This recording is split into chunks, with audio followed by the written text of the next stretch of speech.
حضرت بکر بن یسار نے سے بیان کیا 40 دن جو بندہ ذخیرہ اندوزی کر کے رکھتا ہے، 40 دن صرف، یہاں تو سالوں سال رکھی جاتی ہے نا، 40 دن رکھتا ہے، اس کے اوپر اللہ رسول کی طرف سے لعنت ہوتی ہے اور اس کا ایمان چلا جاتا ہے۔ 40 دن بعد اگر وہ یہ سارا مال جو ذخیرہ اندوزی کیا ہے یہ اٹھا کر کفارے کے طور پر بھی دے تو اس کا گناہ پھر بھی ختم نہیں ہوتا۔ اب مرنا نہیں ہے، لوگوں کو موت بھول گئی ہے، وہ سمجھتے ہیں ہم نے یہاں ہی بس رہنا ہے، آگے جانا ہی نہیں ہے۔ مہنگائی اتنی نہیں ہے جتنی عوام نے کی ہوئی ہے، جتنی منڈیوں میں لوگوں نے کر دی ہے، لوگ مر رہے ہیں بھوک کی وجہ سے، سرکاری ریٹ اور ہے، یہ اپنی مرضیاں کر رہے ہیں۔ اس لیے پچھلے دنوں میں جو ہے نا کراچی کے اندر ایک اعلان ہوا، پھر لاہور پنڈی میں بھی اعلان ہوا کہ آپ کچھ دنوں کے لیے فروٹ نہ کھائیں، مریں گے نہیں، آپ نہ کھائیں، نہ آپ چھوڑ دیں، سالن روٹی کے ساتھ ہی کھا لیں، اتنے ساتھ تو روزے نہیں ہیں، کچھ دن ذرا دیں نا سزا ان کو۔ چائنا کے اندر ٹماٹر مہنگا ہو گیا تو چائنا کے وزیر اعظم نے اعلان کر دیا کل سے ٹماٹر کوئی نہیں کھائے گا، تو دوسرے دن جو ہے نا لوگ کنٹینر لے کر نا سڑکوں پہ آ گئے، یہ مال پھر خراب بھی ہوتا ہے نا۔ اب ہمارے یہاں یہ بات ہے کہ جو چیز مہنگی ہوتی ہے نا وہاں لائن بہت بڑی لگ جاتی ہے، پتہ نہیں کل ملے گا کہ نہیں ملے گا، قیامت ہی نہ آ جائے، کیونکہ ایمان تو رہا نہیں ہے، تقویٰ نہیں رہا، ایمان نہیں رہا، اللہ پہ توکل نہیں رہا۔ بات سمجھ آئی؟ کچھ عرصہ پہلے نا بارش نہیں ہو رہی تھی نا، بڑے سخت دن تھے نا، کچھ عرصہ پہلے کی بات کر رہے ہیں، کوئی 5-7 سال کی بات۔ یہاں محلے میں ایک سید زادی بھائی صاحب سرکار رہتی ہے، نام میں نہیں لیتا، ان کے پاس میں گیا ہوں، اکثر جاتے رہتا ہوں، ان کے گھر میں گیا ہوں، میں نے کہا بہت سا گرمی، لوگ بار بار دعا کر کہتے ہیں آپ بھی کریں، پر میں پترا تھوڑا جو برداشت بھی کیتا ہے، کچھ تھوڑا جو اس نے توقع نہیں رہا کرے۔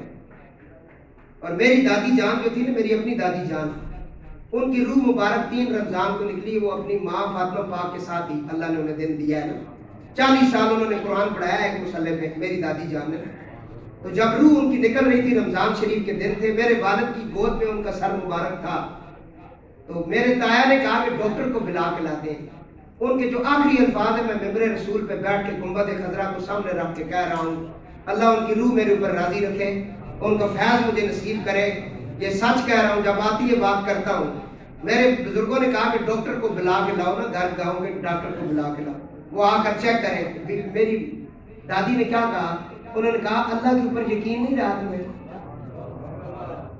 تو سمجھے ہو میسج میں دینا سی دے چکے ہیں، غریباں بھی امیراں بھی اللہ کی ذات پر یقین کر رہے یار، کیا کر رہے ہو؟ ریڑیاں لانے والے بھی سن لو، اے منڈیاں کام کرنے والے، ذخیرہ دوزیاں کرنے والے، سب کچھ اللہ نے بھی یقین کرتا۔ اگے پھر حضرت عمر نے کیس فرمایا جیڑا بندہ ذخیرہ اندوزی کرتا ہے اسے برس اور کوڑ کی بیماری لگتی ہے، اور اتنی گندی بیماری اسے لگتی ہے وہ بتا بھی نہیں سکتا ہے مجھے بیماری کہاں لگی۔ اور میں جانتا ہوں ایک ایسے کسائی کو بھی نا پنڈی کے اندر، وہ کہتا ہے جی پنڈی اسلام آباد میں سب سے پہلے جانور کو پانی لگانے والا سسٹم میں نے شروع کیا ہے۔ میں نے کہا بڑا اچھا کام کیا ہے۔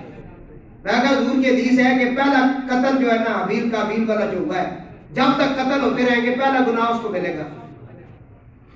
وہ کہتا ہے جانور کی چمڑا اتارنے سے پہلے ہم موٹر لگا کے وہ اس کا کرتے ہیں پانی، تو اس کا جو ہے نا جسم موٹر تازہ ہو جاتا ہے، اس سے یہ ہوتا ہے گوشت بھاری ہو جاتا ہے۔ بات سمجھ آ رہی ہے آپ کو؟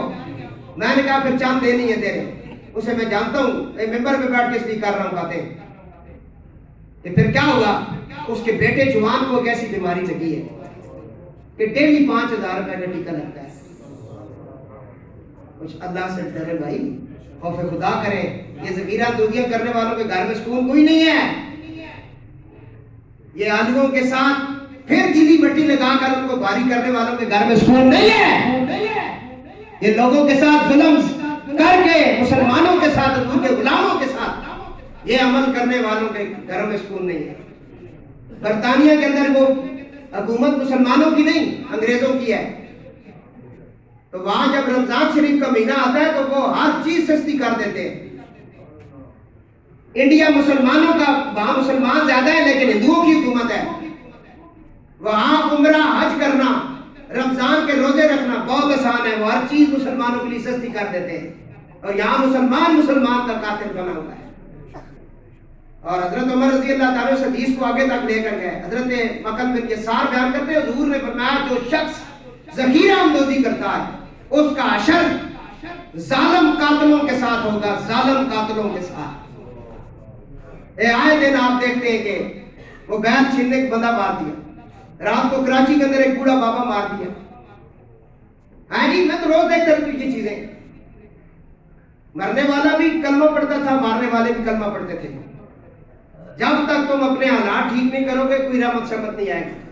جو ہی آپ کے حالات بہتر ہوں گے اللہ کا کرم ہو جائے گا. تو دوستو آخری 4 باتیں, کام ہو گیا پورا. مجھے آپ سب کو اللہ ہدایت نصیب فرمائے.